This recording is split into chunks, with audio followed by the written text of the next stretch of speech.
know you'd rather be home with Edward, but it'll do you good to get out. She placed her hand over Clara's. How is he? Puttering out back. She knew that statement would explain it all. Gabrielle shook her head. I'm so sorry. I know. Let's talk about other things tonight. You cut your hair again, Clara said, taking in Gabrielle's angled bob. I always loved that look on you. Thanks, I had it cut this morning. I used to keep it this way because it was in style. Now it's just easier because I'm so tired all the time, she admitted, flushing as she spoke. Clara smiled. You fought hard for this pregnancy, so enjoy every moment. I can't wait to be Aunt Amber, Amber said. Gabrielle leaned her elbows on the table. How about becoming mommy? I need someone to go through this with, and the baby will need a playmate. You too, Sharon. Clara studied Amber and Sharon intently, sensing their answers before they replied. What's that knowing look? Amber asked, her focus on Clara. Folding her hands in her lap, Clara replied, I have my feelings, that's all. Sharon, cheeks pink, asked, Care to share them? Clara was happy to oblige. You'll be giving Gabrielle's daughter a playmate soon, she said, pointing to Sharon. And you? Not for a while. Clara inclined her head toward Amber. Clara didn't know if she had second sight or just the deep intuition that ran in her family. But Sharon had a glow about her that told Clara the other woman would be pregnant soon.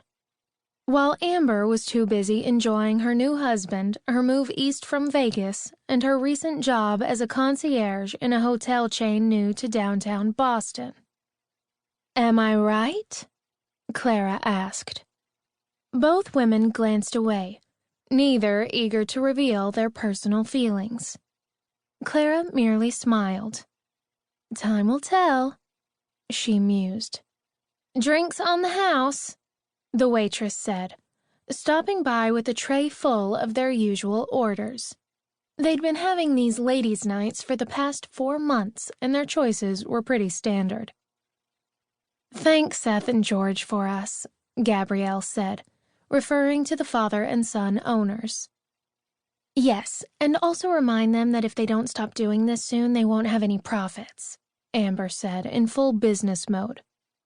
But they all knew that after nearly losing their business, George and Seth Saybrook were doing all they could to repay people for their kindness during the rebuilding. Will do, the brunette said, laughing. Let me know if you need anything else. Another half-hour passed as they filled one another in on their lives. Then the subject turned to Jason. Clara was surprised they hadn't focused on him earlier. These women were so happily settled down they wanted everyone around them to be the same way. 2 Corwin cousins down, 1 more to go. Sharon, you're the one who found Jason with Lauren Perkins at the festival, and we all know Uncle Edward heard he's working on restoring her grandmother's house, Gabrielle said, eyes gleaming. So do you know what's going on? Wait, how does Sharon know Lauren? Amber asked. Lauren used to spend summers with her grandmother, and we were friends, Sharon said. Then didn't you know her too, Gabrielle? Clara asked. Sharon and Gabrielle had been childhood pals. Gabrielle shook her head. Most summers my family visited relatives in Paris. I really never met Lauren until right before the fire. This is getting complicated, Amber said, laughing. But back to Jason and Lauren. What's going on with them?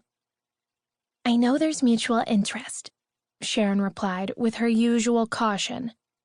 But I also know Lauren's fixing up the house so she can sell it to waiting buyers. So if you're aiming to matchmake, I think you're out of luck. She's leaving for Paris at the end of the year. Paris? What's in Paris?